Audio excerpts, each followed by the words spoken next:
¿A qué familia la humanidad no redimida? ¿Alguna vez te preguntaste eso? ¿A qué familia pertenece la humanidad? Bueno, vamos a escucharlo a Jesús y nos va a dar la respuesta. ¿A qué familia pertenece la humanidad no redimida?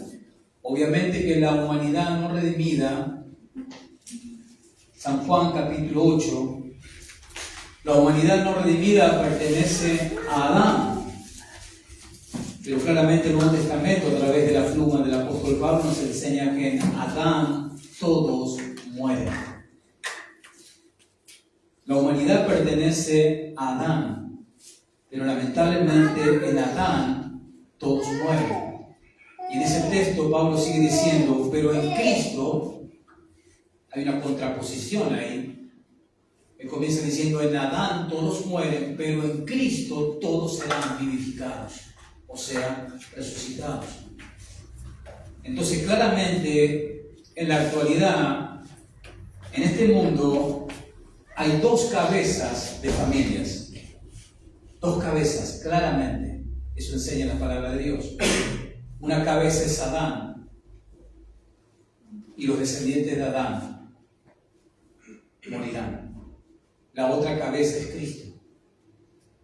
Entonces, la humanidad no redimida, ¿a cuál de esas dos cabezas pertenecen? A Adán.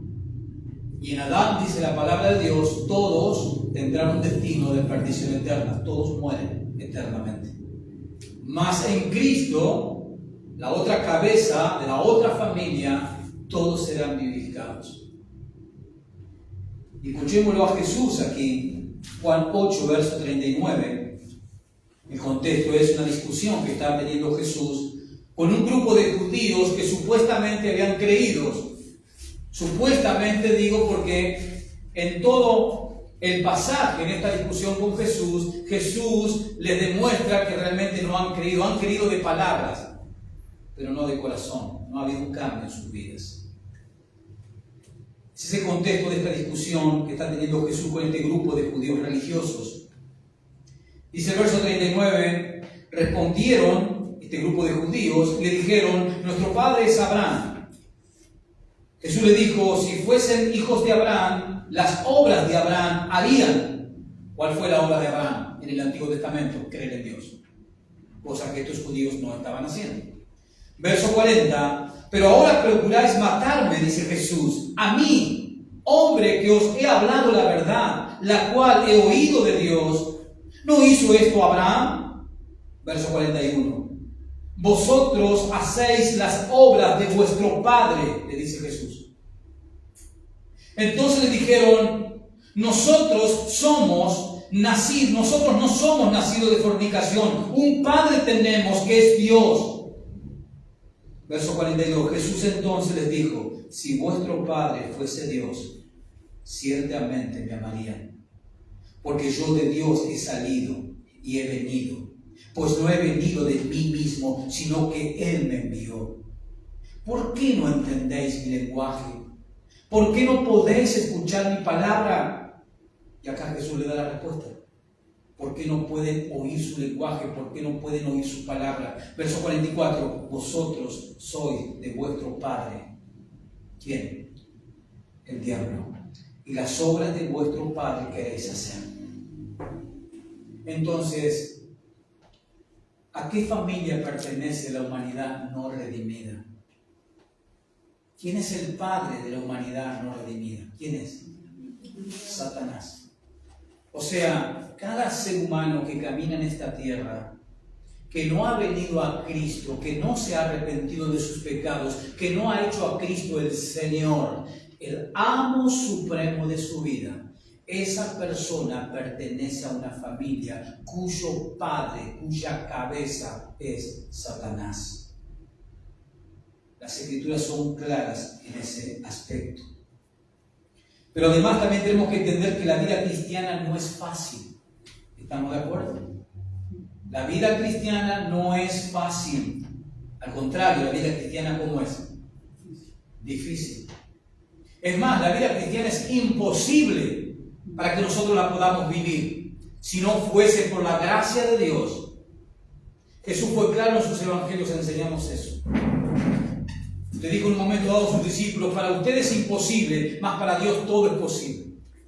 Nosotros podemos llevar adelante la vida cristiana en obediencia, no perfecta, pero en obediencia al fin, con el deseo del corazón de agradarlo a Dios, solamente porque Dios en su gracia nos ayuda a través de su Espíritu Santo que ha depositado en nosotros y a través de la palabra de Dios. Pero no obstante, sabiendo de que la vida cristiana no es fácil vivirla, sino difícil, pero la podemos vivir por la ayuda de Dios, por las cosas que Dios nos ha dado. Lo bueno también es saber que la vida cristiana que Dios nos ha dado viene también con una familia. La vida cristiana que Dios nos ha dado viene con una familia. Y esa familia es la iglesia local. Y esa iglesia local es el lugar donde nosotros, como hijos de Dios, vamos a crecer, vamos a ser edificados y donde vamos a tener que aprender a convivir con nuestros defectos y nuestras virtudes. Mientras tanto, el Señor, por su Espíritu y por su palabra, nos va transformando día a día. Pero eso es lo bueno de la vida cristiana. La vida cristiana viene con un paquete que incluye una familia, que es la iglesia local. Por eso hay que darle tanta importancia a la iglesia local. Por eso es tan importante, tan necesario pertenecer a una iglesia local. ¿Por qué? Porque esa es la familia de Dios.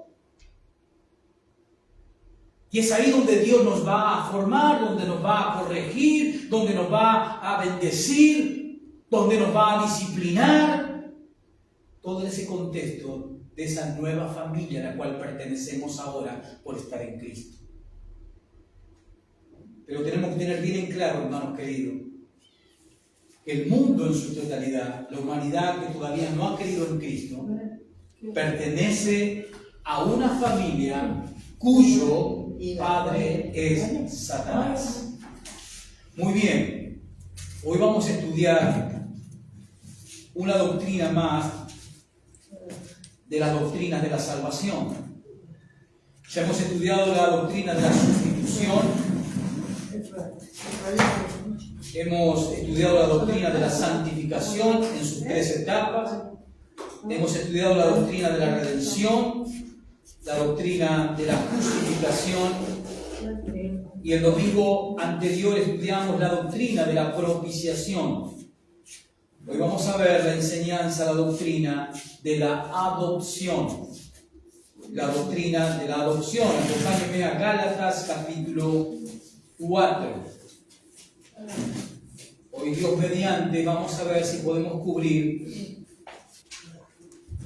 todo lo que conlleva esta hermosa doctrina, que es la doctrina de la adopción, ¿no? Que es una doctrina integral, integra parte de lo que es la salvación, como lo es la sustitución, como lo es la santificación, como lo es la redención, la propiciación, ¿no? Doctrinas que ya hemos estudiado. Ahora, en la Biblia, la adopción significa, le dije Gálatas capítulo 4, le decía que en la Biblia la adopción significa que Dios incorpora en su familia, y siempre la familia de Dios relaciona con la iglesia local, porque es lo mismo. La familia de Dios es la iglesia local, es lo mismo. Entonces, la adopción consiste en eso, ¿no? Significa que Dios incorpora en su familia, ¿a quiénes? A todos los que confían en Cristo como su Redentor. A todos los seres humanos que dejan su pecado, que entienden que han vivido equivocadamente. Esas personas que ponen su fe en Jesucristo, que es el único Redentor, y ya estudiamos en la doctrina de la redención qué significa esa palabra, ¿no? Redentor es aquel que hace un pago para liberar a un esclavo. Por eso Cristo es nuestro Redentor. ¿Por qué? Porque Él hizo el pago, ¿para qué? Para que nosotros seamos liberados de la esclavitud, del pecado y de Satanás. Cristo hizo su pago a través de su sacrificio, de su muerte expiatoria. Pero la adopción consiste en eso, y significa eso, ¿no? Que Dios nos hace parte de su familia, o sea, de su iglesia local, a todo aquel que se arrepiente y cree en Cristo Jesús. Fíjese en Gálatas capítulo 4, versículo 4 y 5. Pablo ya desde el versículo 19 del capítulo 3 viene hablando sobre el propósito de la ley. Dice así en el versículo 4, pero cuando vino el cumplimiento, Gálatas 4:4, cuando vino el cumplimiento del tiempo, Dios envió a su Hijo, nacido de mujer, esto es la encarnación de Cristo, nacido de mujer y nacido bajo la ley, para que redimiese a los que estaban bajo la ley, a fin de que recibiésemos ¿qué? La adopción de hijos. Dios a través de Cristo nos acepta y nos adopta como sus hijos gracias y por medio a la obra que Cristo Jesús llevó adelante cuando Él se encarnó. Eso es lo que dice claramente el verso 5. ¿No? Cuando hizo su aparición Cristo, dice el verso 5, para que redimiese, acuérdense lo que significa redimir, liberar por medio de un pago, para que redimiese a los que estaban bajo la ley, a fin de que recibiésemos la adopción de hijos. No tenemos que olvidarnos que antes de la adopción, si usted y yo estamos en Cristo por la fe, antes no lo estábamos. Y si antes no estábamos en Cristo, nuestra condición antes era la de esclavos del pecado y haciendo la voluntad de Satanás. Esa era nuestra manera de vivir, esa era nuestra conducta de vida antes de venir a Cristo, antes de ser adoptado a la familia de Dios. Por medio de la muerte de Cristo, por medio de la muerte sacrificial de Cristo, nosotros, nuestra condición, éramos esclavos del pecado y hacíamos la voluntad del diablo. ¿Por qué? Porque teníamos como padre a Satanás. Y esa es la condición en la cual se encuentran todas aquellas personas que siguen rechazando a Cristo, que siguen siendo indiferentes al amor de Dios manifestado en Cristo. Esa es su condición. Siguen siendo esclavos del pecado y siguen estando en la voluntad de Satanás. Fíjese ahí mismo en Gálatas 4, un versículo anterior a lo que leímos, que es el 3. Así también, Gálatas 4:3, así también nosotros cuando éramos niños estábamos ¿en qué? Y no está hablando de niños de edad, está hablando de cuando estábamos en la otra vida, cuando estábamos no en Cristo, sino fuera de Cristo. Dice el verso 3, así también nosotros cuando éramos niños estábamos en esclavitud, bajo los rudimientos del mundo. ¿Cuáles son los rudimientos del mundo? Los rudimientos del mundo son la filosofía que tiene el mundo, las ideologías que tiene el mundo, las costumbres que tiene el mundo, la forma de ver las cosas que tiene el mundo, que son totalmente opuestas a cómo Dios ve las cosas. Bueno, nosotros en otro momento, antes de que Dios nos rescatara, nos liberara por medio del Redentor, nosotros vivíamos en esclavitud total. Venga conmigo a primera de Juan, capítulo 3, y vamos a ampliar un poco este punto. Primera de Juan, capítulo 3. Todo el capítulo 3, el apóstol Juan está hablando de los hijos de Dios. Capítulo 3, versículo 10. Entonces tenemos que entender eso y no olvidarnos de que antes de que Dios nos rescatara, nuestra condición era la de esclavos al pecado.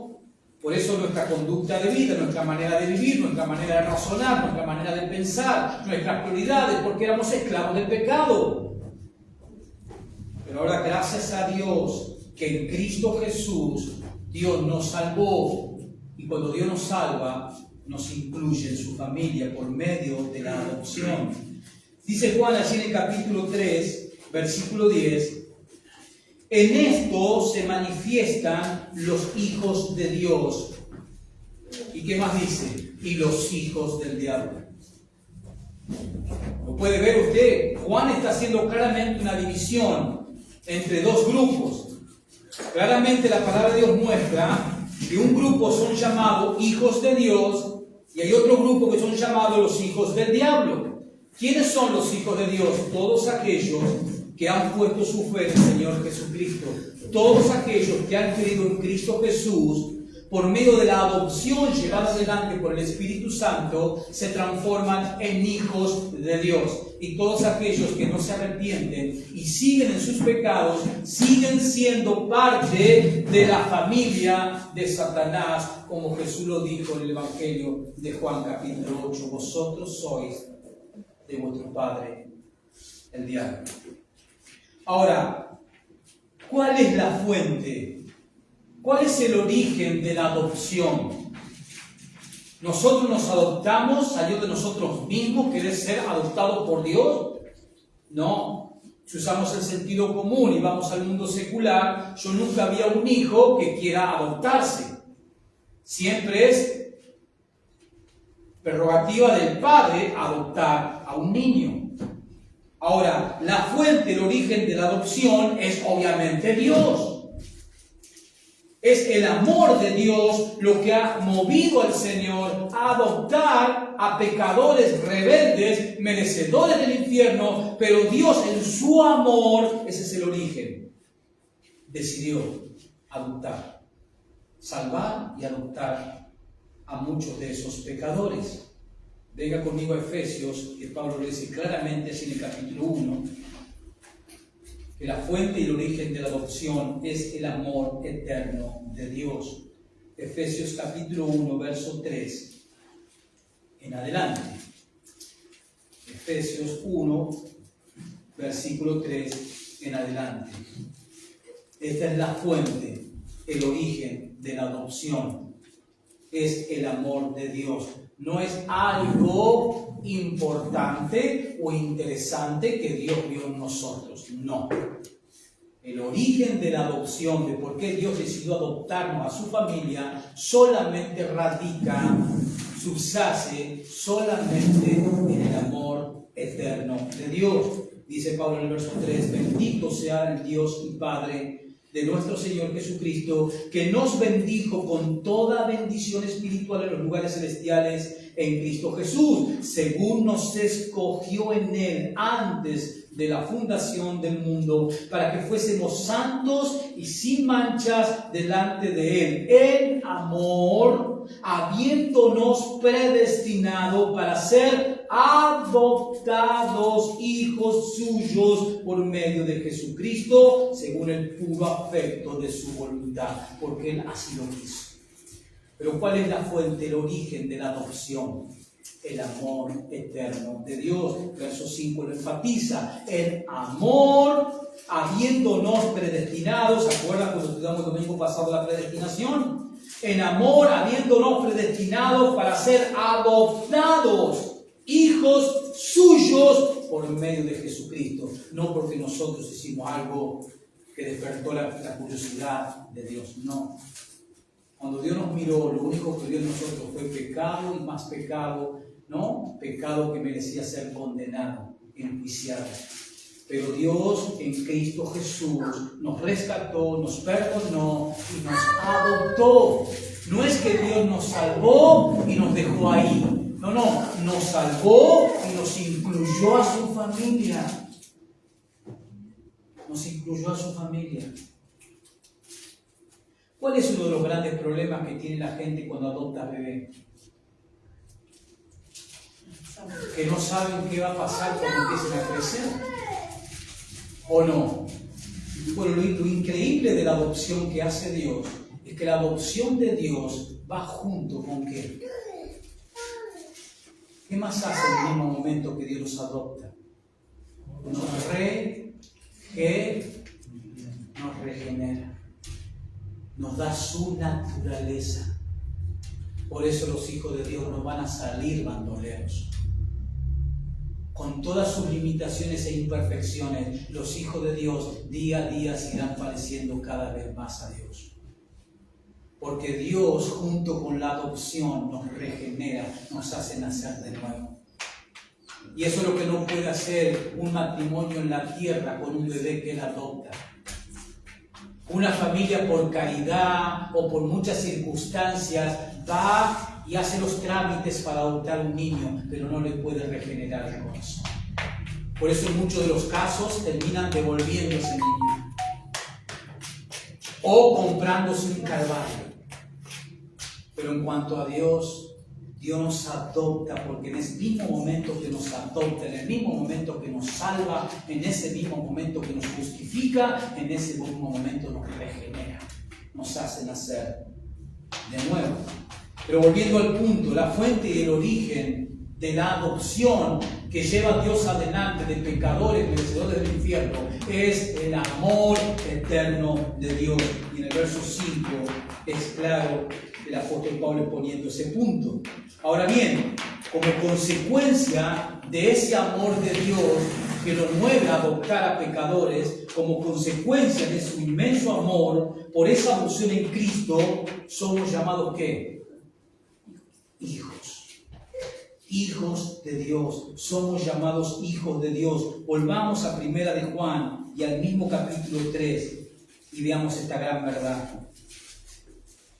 Como consecuencia de ese amor de Dios con el cual Él fue movido a adoptarnos cuando no lo merecíamos, por esa adopción en Cristo Jesús somos llamados hijos de Dios. Somos llamados hijos de Dios. 1 de Juan 3, versículo 1. Fíjese lo que dice Juan allí. Mirad cuál amor. ¿Cuál era la fuente y el origen de la adopción? El amor eterno de Dios. Nos dijo Pablo en Efesios 1, verso 5. Fíjese cómo Juan está en línea con el apóstol Pablo. Dice Juan en el verso 1 del capítulo 3, mirad cuán amor nos ha dado el Padre. Juan está diciendo, fíjense el amor que el Padre les ha tenido, para que seamos llamados hijos de Dios. Por esto el mundo no nos conoce, por eso el mundo nos rechaza. Porque el mundo tiene un espíritu distinto al que tenemos nosotros. ¿Qué espíritu hay en el creyente? El espíritu de Dios. Entonces, que no te llame la atención si te rechazan. Al contrario, ponete contento porque esa es una prueba de que en ti hay un espíritu totalmente distinto al que hay en esa persona incrédula. Y se tiene que notar. Es lo que está diciendo Juan aquí al final del versículo. Por eso el mundo no nos conoce. Al mundo acá se está refiriendo a la gente no redimida, a la gente incrédula y conversa. Esa gente no nos entiende, esa gente no entiende qué estamos haciendo aquí adentro ahora. Para ellos es perder el tiempo estar aquí. Para ellos mejor es estar en casa tomando mate o saliendo a dar una vuelta al centro. Porque tienen otro espíritu, ¿cuál? El del mundo. Y por eso aman las cosas del mundo y todo lo que el mundo ofrece. Pero fíjense lo que dice Juan, mira cuán amor nos ha dado el Padre, porque el amor, la adopción fue motivada, el origen, la fuente ha sido el amor de Dios en su voluntad. De adoptarnos para que seamos ¿qué? Parte de su familia y nos transformemos en hijos e hijas de Dios. Mira cuán amor nos ha dado el Padre. Por eso el mundo, como decía Juan en el versículo 10 que leímos anteriormente, el mundo se divide en dos fracciones. Hijos de Dios y ¿qué más? Fíjense de vuelta el versículo 10. Hijos de Dios y los hijos del diablo. Yo sé que suena duro, pero es la verdad, hermanos. Y la forma de vivir, la conducta de vida que tiene el incrédulo, claramente demuestran que Dios no es su Padre. Porque cuando uno les quiere acercar el mensaje de Dios, lo rechazan. Esa es una evidencia clara de que en ellos no está el Espíritu de Dios, sino el Espíritu del mundo. ¿Y quién es el que maneja el mundo? Juan, fíjate el capítulo final, en el 5 de esta misma carta, versículo 19. Juan te va a decir quién gobierna, quién maneja el mundo. El sistema, a eso se refiere. ¿Quién maneja el sistema? ¿Quién dicta el sistema en el cual se mueve el mundo? Las universidades, los colegios, las escuelas, los gobiernos. ¿Quién dicta el sistema atrás de las bambalinas, atrás de las cortinas? ¿Quién maneja todas los títeres de este sistema del mundo? Juan te lo va a decir en el verso 19 del capítulo 5. Sabemos que somos de Dios. Juan en toda esta epístola está hablando de los hijos de Dios. Y le vuelve a reiterar a las personas a las cuales escribe Juan, diciéndole, sabemos que somos hijos de Dios y que el mundo entero, no una parte, el mundo entero está bajo, ¿quién? El maligno. ¿Quién es el maligno? Satanás. El mundo entero, el sistema que gobierna el mundo, que hace girar este mundo, el sistema, en todos sus niveles, desde lo más alto hasta lo más bajo, el sistema que gobierna este mundo está dictado por Satanás. Y todos aquellos que rechazan a Cristo son parte de ese sistema, por eso se transforman en hijos e hijas del diablo. Y la Biblia es clara en eso, y Jesús fue claro. Jesús es Dios. Y él le dijo a ese grupo de judíos, vuestro padre es el diablo. Le dijo la verdad, para que ellos tuviesen temor y en ese mismo momento ante Jesús se arrepintieran para la salvación, cosa que obviamente no hicieron. Ahora bien, dijimos que el origen, volvamos a Gálatas, el origen de la adopción, como vimos recién, es el amor de Dios. Ese es el origen, el amor de Dios, pero la base donde se sustenta la adopción, la base de la adopción es la muerte de Cristo. Gálatas capítulo 3. Vimos primeramente que el origen de la adopción es el amor de Dios, el amor eterno de Dios. Pero ahora la base, lo que sostiene esa adopción es la muerte de Cristo. ¿Como quién? Como el Redentor. Capítulo 3 de Gálatas, versículo 13. Como el Redentor que nos libera de la esclavitud del pecado. Capítulo 3, versículo 13. Cristo, dice el apóstol Pablo, nos redimió, nos liberó por medio de un pago, eso es redención. Cristo nos redimió de la maldición de la ley, hecho por nosotros. Él ocupó nuestro lugar. Esa es la doctrina de la sustitución. Hecho por nosotros maldición, porque está escrito en el Antiguo Testamento, maldito todo el que es colgado en un madero. Jesús fue colgado, levantado entre el cielo y la tierra, y Él recibió todo el juicio de Dios por nuestros pecados. Él tomó nuestro pecado, Él hizo sustitución.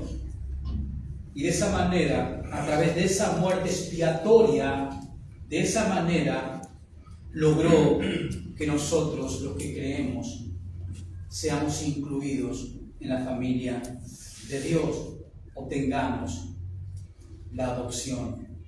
Y obviamente, nosotros al recibir la adopción, la recibimos por la fe, cuando creemos en Cristo. Fíjese en el versículo 26 del mismo capítulo. Versículo 26.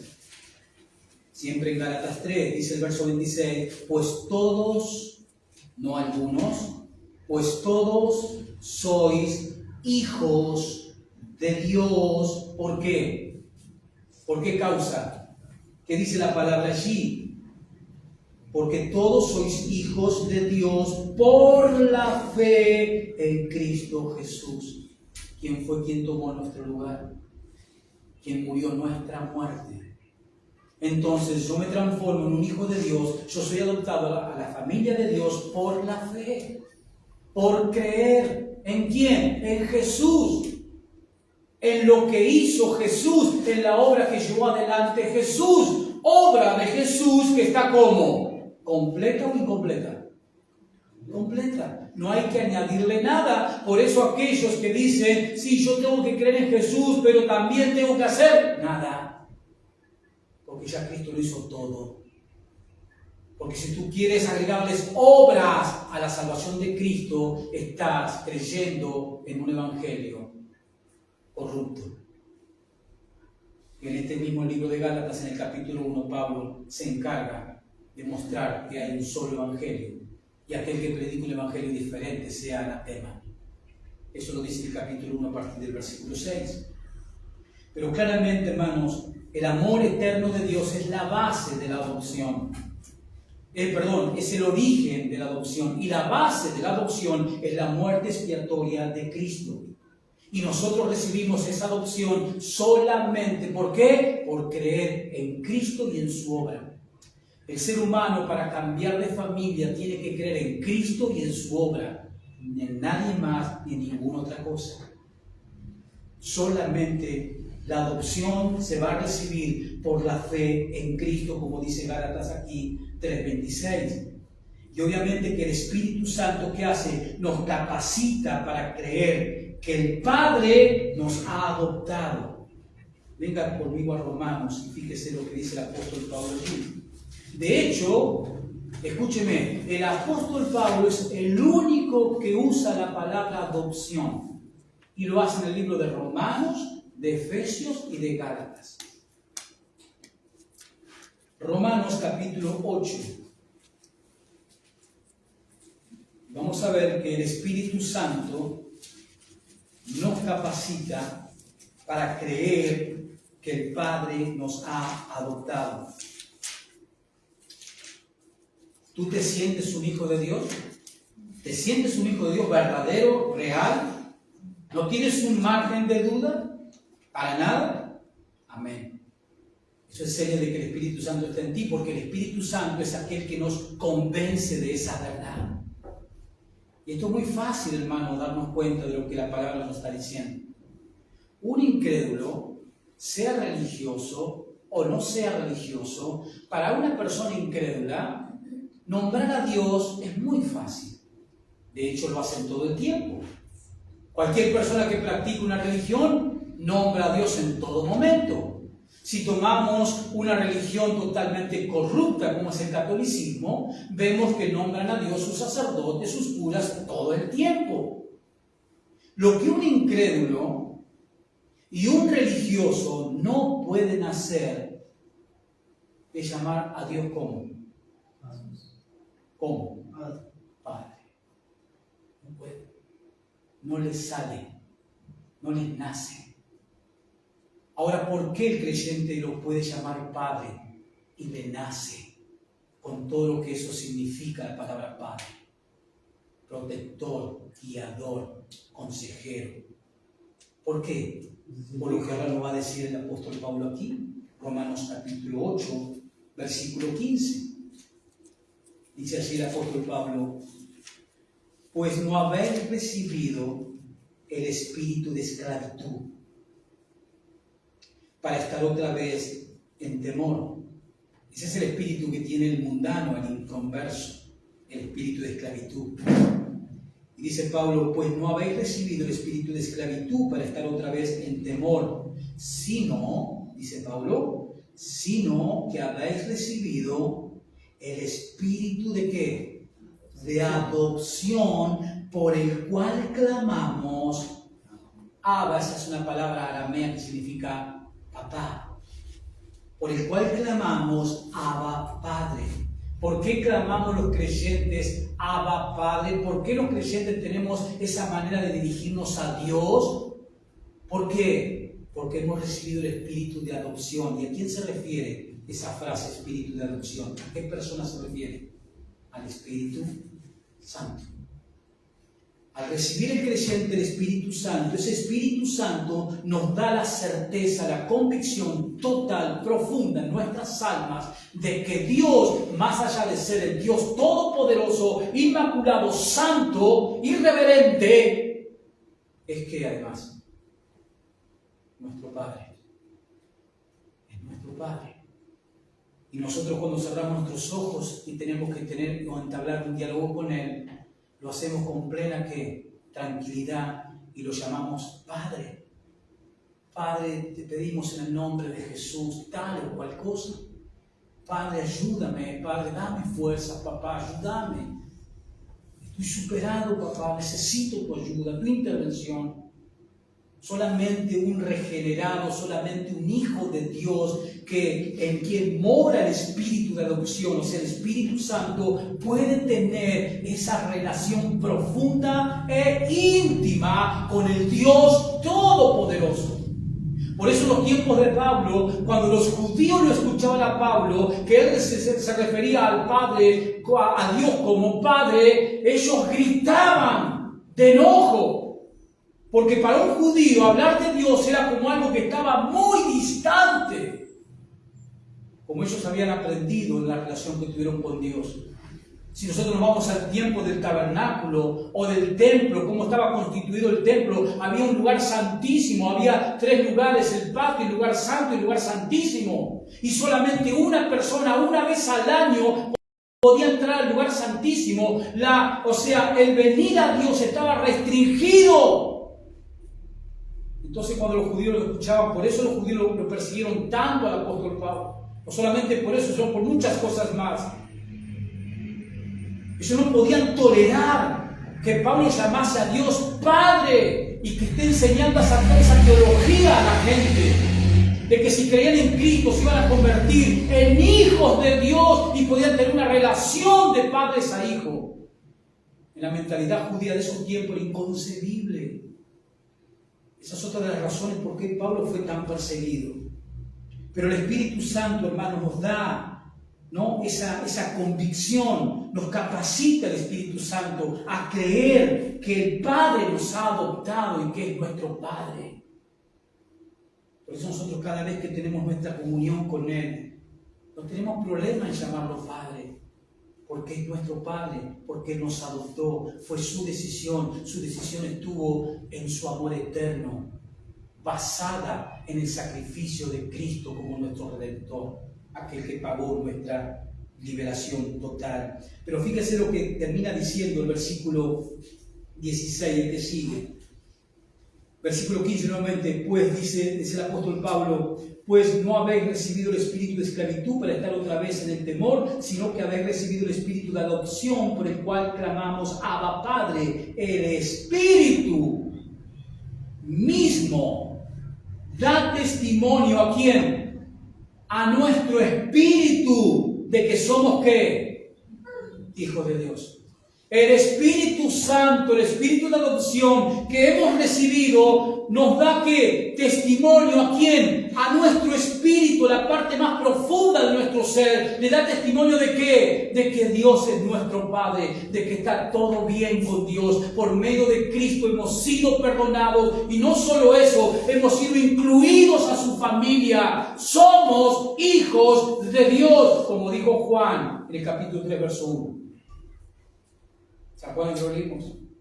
¿Cuán amor nos ha dado el Padre de llamarnos hijos de Dios? Ahora bien, hermano, esta doctrina de la adopción, volvamos a Romanos, pero capítulo 1. Esta doctrina de la adopción enseña claramente, como venimos viendo, que Dios hace miembros de su familia a pecadores que creen en el Evangelio, en la persona y obra de Jesucristo. Y obviamente que esta enseñanza de la adopción es una enseñanza central, Romanos capítulo 1, en el Nuevo Testamento. Y ahora vamos a ver algunas verdades que necesitamos saber sobre esta doctrina de la adopción. En primer lugar, la adopción revela que no todos son ¿qué? Hijos de Dios. La adopción revela que no todos los seres humanos son ¿qué? Hijos de Dios. No. Solamente ¿quiénes son hijos de Dios? Los que han sido adoptados. ¿Y por qué fueron adoptados? ¿Por qué? Porque creyeron en Jesús y en su sacrificio. Pero la doctrina de la adopción revela que no todas las personas son hijos de Dios. Por eso necesitamos la adopción. ¿Por qué no todas las personas son hijos de Dios? Porque la relación entre Dios y la humanidad, ¿cómo es? ¿De amistad o de hostilidad? ¿Cómo es la relación de Dios con la humanidad? De hostilidad. de rebeldía. ¿Cómo es la relación de la humanidad hacia Dios? De hostilidad permanente. No quieren creer en Dios, son rebeldes. Entonces, claramente el ser humano necesita ser redimido, necesita ser adoptado para ser parte de la familia de Dios. Miremos lo que Pablo dice en el capítulo 1 de Romanos, verso 18. ¿Cuál es la relación entre un Dios santo, un Dios creador y su creación, los seres humanos? Versículo 18, porque la ira de Dios se revela desde el cielo contra toda impiedad e injusticia de los hombres que detienen con injusticia la verdad. ¿Usted puede ver hostilidad en ese versículo? ¿Puede ver un conflicto en ese versículo entre Dios y la humanidad? La ira de Dios, el juicio de Dios se revela, dice claramente, desde el cielo contra toda impiedad. Y esa frase da la idea de que la ira de Dios está constantemente, no es que se detiene, constantemente siendo revelada contra el ser humano que con injusticia detiene la verdad de Dios.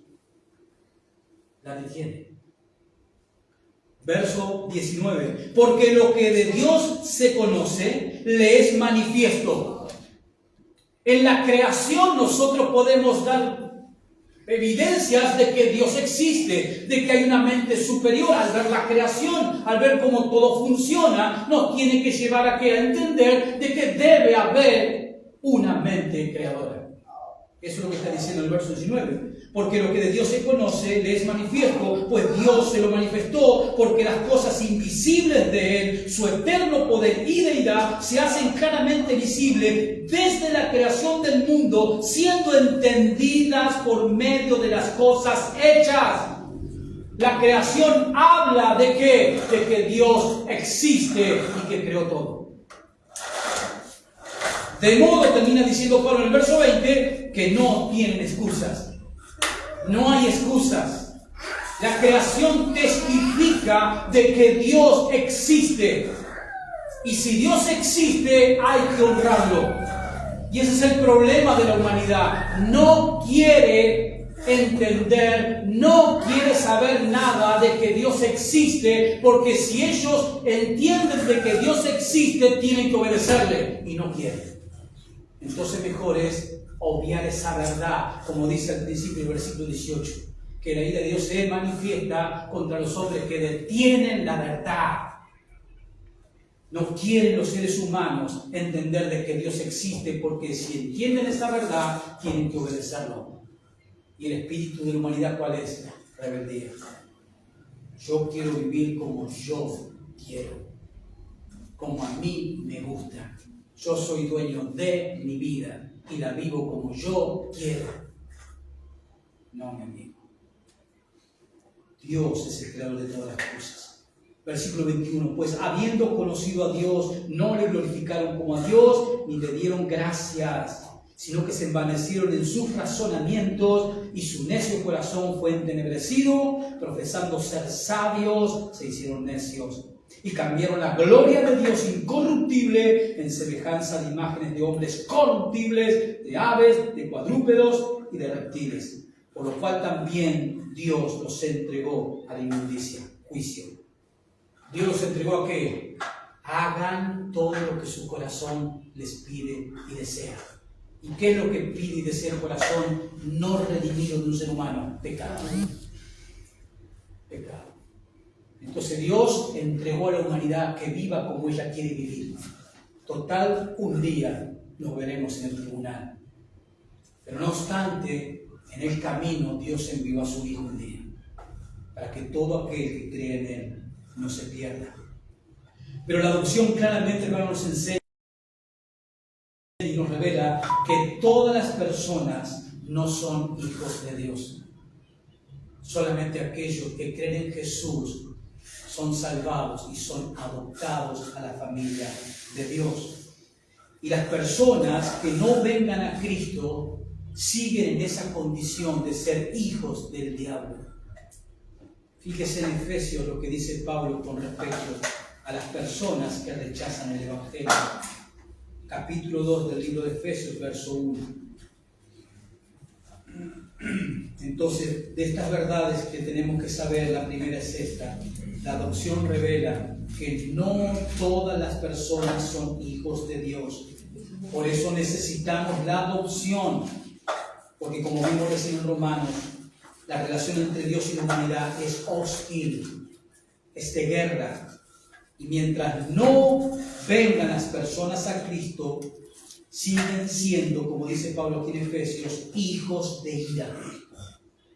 Efesios 2, verso 1: y Él os dio vida a vosotros, que dicen los creyentes de Éfeso, cuando estabais muertos en vuestros delitos y pecados. Verso 2: en los cuales, en esos delitos y pecados se refiere, en los cuales anduvisteis en otro tiempo, siguiendo la corriente de este mundo, conforme al príncipe de la potestad del aire. ¿Quién es el príncipe de la potestad del aire? Satanás. El espíritu, o sea, Satanás, que opera. El espíritu que ahora opera ¿en quiénes? En los hijos de desobediencia, entre los cuales también nosotros vivíamos en otro tiempo, en los deseos de nuestra carne, haciendo la voluntad de la carne y de los pensamientos, y éramos por naturaleza ¿qué? Hijos de ira.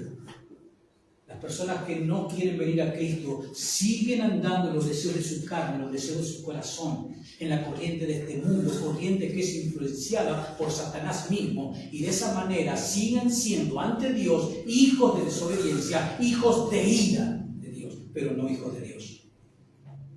Solamente por la adopción se puede pasar de un estado al otro. Solamente a través de la adopción se puede dejar de ser hijo de ira, hijo de desobediencia, para pasar a ser hijo de Dios. Pero para eso hay que arrepentirse y creer en Jesucristo. Cuando la persona se arrepiente de sus pecados, entiende que hasta acá llegó con su manera de vivir la vida, hasta acá llegué, y mirar hacia atrás y decir, ¿de qué me he vivido? ¿De qué me sirvió haber vivido como he vivido? ¿Hasta dónde he llegado? Hasta este punto. ¿Y qué he conseguido? Nada, más que fracaso. Cuando la persona entiende y recapacita y pone su fe en Cristo y empieza una vida distinta, empieza a vivir una vida ahora conforme a la voluntad de Dios revelada en las Escrituras, esa persona es salvada, esa persona es perdonada, esa persona es regenerada y obviamente esa persona es adoptada. Ya la ira de Dios no está sobre él, ahora va a estar la bondad de Dios sobre él, la bendición de Dios sobre él y las promesas de Dios sobre él y la herencia, porque si somos ahora parte de la familia de Dios, ¿somos qué? Herederos, coherederos con Cristo, dice la Escritura. El Evangelio, hermanos, se trata precisamente de eso, de que Cristo vino para restaurar esa relación, de pasarnos de ser hijos de ira, hijos de desobediencia, y transportarnos a ser hijos de Dios por medio de la adopción. Pablo claramente lo enseña eso en 1 Timoteo 2:5, que Cristo es el único mediador entre Dios y los hombres. El único que puede mediar, eso significa mediador. Mediar. ¿Y para qué se necesita un mediador? Porque hay dos partes que están en conflictos. Y cuando hay dos partes en conflicto, se necesita traer ¿qué? Un mediador que medie la situación. Por eso Cristo es llamado en la Biblia el único mediador entre Dios y los hombres, entre Dios y la humanidad, porque entre Dios y la humanidad hay hostilidad, hay guerra. ¿Qué dice el Salmo 7, verso 11? Dios está airado con el pecador, ¿se acuerdan? ¿Cuándo? Todos los días. Entonces Cristo vino a ser ese mediador. Cristo vino a mediar entre un Dios santo y una humanidad totalmente corrompida por el pecado. Y todos aquellos de esa humanidad que crean en Él como el único que puede mediar la paz con ese Dios que está airado por el pecado, es Cristo. Y cuando la persona hace eso, no solamente es perdonada, justificada, santificada, sino también es adoptada, es llevada a ser parte de la familia de Dios. Y en segundo lugar, la adopción es garantizada por la presencia del Espíritu Santo. La encarnación de Cristo, su encarnación cuando vino a este mundo, su muerte en la cruz, su resurrección, su ascensión a los cielos, trajo una nueva relación.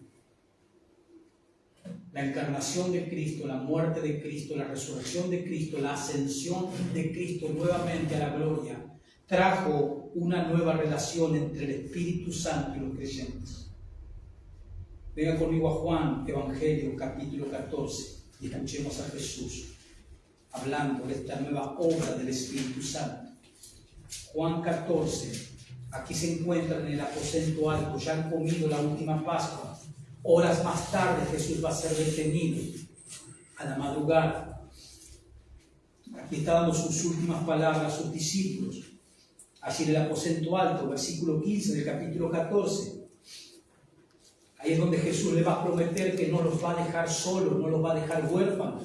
Va a enviar en su lugar a un Paracleto, hablando de la persona del Espíritu Santo. Dice el versículo 15 de Juan 14, si me amáis, dice Jesús, guardad mis mandamientos, o sea, obedecedme. Verso 16, y yo rogaré al Padre y os dará otro consolador para que esté con vosotros. ¿Cuánto tiempo? O sea, para siempre. La encarnación de Jesús, la muerte de Jesús, la resurrección de Jesús, la ascensión de Jesús, trajo una nueva relación entre el Espíritu Santo y los creyentes. Una relación donde el Espíritu Santo iba a, ¿qué?, a habitar dentro del creyente. ¿Para cuándo? ¿Cuánto tiempo? Según Jesús. Para siempre. Y esto es importante entenderlo porque en el Antiguo Testamento el Espíritu Santo venía, capacitaba al rey, al profeta o al juez, dependiendo de la historia de Israel en ese tiempo, pero se iba. Venía, lo capacitaba, le daba la fuerza y se iba. Nunca habitó permanentemente el Espíritu Santo en un santo en el Antiguo Testamento. ¡Nunca! Por esto es algo nuevo. Después de la encarnación, muerte, resurrección y ascensión de Cristo, cuando Cristo llega a la gloria, llega allí a la diestra del Padre, cuando llegó allí, envió al Espíritu Santo en su lugar. ¿Para qué? Para que habite, para que viva, para que more. ¿En quién? En los creyentes. No en el mundo, en los creyentes, para que habite el Espíritu Santo. Pablo se lo dijo a los creyentes de Corinto. ¿Qué les recordó el apóstol Pablo a la iglesia de Corinto, a varios creyentes que vivían una vida totalmente en pecado? ¿Qué les dijo el apóstol Pablo allí en 1 Corintios 6, versículo 19-20? ¿O ignoráis que vuestro cuerpo es templo del Espíritu Santo, que no sois vuestro y que es de Dios? ¿Se acuerdan que les recordó eso? Porque en el creyente, ¿quién vive? El Espíritu Santo. Pero a diferencia del Antiguo Testamento, ahora el Espíritu Santo vive en nosotros y no se va. No hay que hacer esas clases de oraciones. Señor, no retires de mí tu Santo Espíritu, como dijo David en una oración que está en el Salmo 51.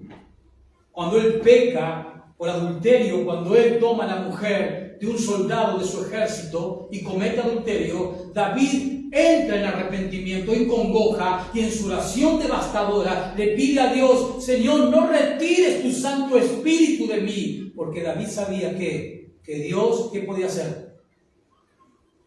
Quitar su Espíritu. Pero en el creyente no. En el creyente Dios te selló ¿con quién? Efesios 1, 13 y 14, con el Espíritu Santo. El Espíritu Santo es el sello. Y Jesús, que decía recién aquí cuando leímos en Juan, para siempre. Entonces tenemos que tener en clara esa diferencia en cómo operó el Espíritu Santo en el Antiguo Testamento y en el Nuevo Testamento. No se va a ir el Espíritu Santo, pero claramente, venga conmigo, ya estamos terminando, 1 Tesalonicenses 5, 19. No tenemos que orar pidiéndole a Dios que no nos quite el Espíritu Santo. Ya sabemos que eso no es así. Eso sucedía en el Antiguo Testamento. Pero lo que sí debemos evitar, hermano, en esta relación con el Espíritu Santo, es contristarlo. 1 Tesalonicenses 5, el capítulo final de la primera carta, versículo 19. Y ahora vamos a ver otro pasaje en Efesios que habla sobre lo mismo. Primera de Tesalonicenses 5, verso 19. Dice allí el apóstol Pablo, en las últimas exhortaciones que le está dando a estos creyentes, dice versículo 19 de Primera de Tesalonicenses 15. No apaguéis al Espíritu. O sea, no lo apaguéis a ese Espíritu que mora dentro tuyo, no lo apaguéis. ¿Qué está diciendo el apóstol Pablo aquí? Bueno, fijémonos en Efesios capítulo 5 también, versículo 30. Capítulo 4, versículo 30. Y ahora vamos a entender lo que Pablo les quiso decir a los creyentes de Tesalónica. Efesios 4:30. Dice el apóstol Pablo, y no contristéis. En Tesalonicenses, ¿qué palabra usó Pablo? No apaguéis. Pero está hablando de lo mismo, de la misma acción que no tenemos que hacer contra el Espíritu Santo, el cual es un espíritu amoroso, dócil, hermoso. Pablo le dice a los tesalonicenses, no apaguéis al Espíritu. Y aquí en Pablo le dice, usa otra palabra, no contristáis, o sea, no pongan triste al Espíritu Santo de Dios, con el cual fuiste sellado para el día de la redención, cuando Dios te redime a tu cuerpo corrupto por un cuerpo glorificado. ¿Y cuándo lo dice Pablo esto? En el verso 30, si usted retrocede, vaya al versículo 17 y usted tiene un título ahí que dice la nueva vida en Cristo. El Espíritu Santo se entristece cuando el creyente no quiere ser obediente ¿a qué? A la palabra de Dios. Cuando el creyente no quiere cambiar los malos hábitos por los hábitos correctos. Cuando no hacemos eso, apagamos, como dice Pablo en Tesalonicenses, o entristecemos, como Pablo dice en Efesios. Pero está hablando de lo mismo. No se va a ir, porque ya fuimos sellados. Va a habitar en nosotros para siempre. Pero lo que sí debemos evitar es apagarlo, entristecerlo, porque Él está dentro nuestro. Él vive con nosotros. Y Él se goza, y Él se deleita. ¿Cuándo? Cuando nosotros hacemos lo correcto. Cuando nosotros luchamos para agradar a Dios conforme a su palabra. Cuando nosotros traemos el templo, ¿a dónde? A la iglesia. ¿Quién es el templo? Yo. Y cuando yo vengo a la reunión, ¿qué traigo? El templo a la iglesia. El Espíritu Santo se goza. El Espíritu Santo se goza cuando yo estudio las Escrituras. Y a través de las Escrituras el Espíritu Santo me edifica, me corrige, me fortalece en lo espiritual. Claramente. Y en tercer lugar, hermano, la adopción transforma nuestra manera de vivir. Venga Romanos 6, ese hermoso capítulo de Romanos 6. En tercer lugar, la adopción transforma nuestra manera de vivir. ¿Por qué causa? Y porque los que hemos sido adoptados por Dios, hemos sido liberados de la esclavitud del pecado. Romanos 6, versículo 22, dice lo siguiente: mas ahora que habéis sido ¿qué? Libertados del pecado y hechos siervos de Dios, tenéis por vuestro fruto ¿qué? La santificación y como fin la vida eterna. Entonces la adopción transforma nuestra manera de vivir. ¿Por qué? ¿Por qué causa? Porque los adoptados por Dios somos y hemos sido declarados libres del poder del pecado. En nosotros los cristianos el pecado ya no tiene poder para llevarnos a hacer lo que Él quiere. Eso lo hacía antes. Ahora en nosotros, ¿quién está? El Espíritu de adopción, el Espíritu Santo, el cual nos ha liberado del poder del espíritu de esclavitud. Por eso nosotros hoy, ante la tentación, tenemos la capacidad plena dada por Dios, por la presencia de su Espíritu y las Escrituras, de decirle que al pecado no. En cambio, cuando estamos en la vieja vida, ¿cuál es la respuesta al pecado y la tentación? Sí, permanentemente. Pero ya el cristiano ha sido libertado del poder del pecado gracias a a la adopción. Eso es lo que enseña claramente el apóstol Pablo en este pasaje de Romanos 6, sobre todo el verso 15 en adelante hasta el versículo 23. Ahora debemos ser guiados ¿por quién? Venga a Gálatas 5. Y ahí Pablo le va a decir por quién usted que ha sido adoptado debe ser guiado. Gálatas 5, versículo 16.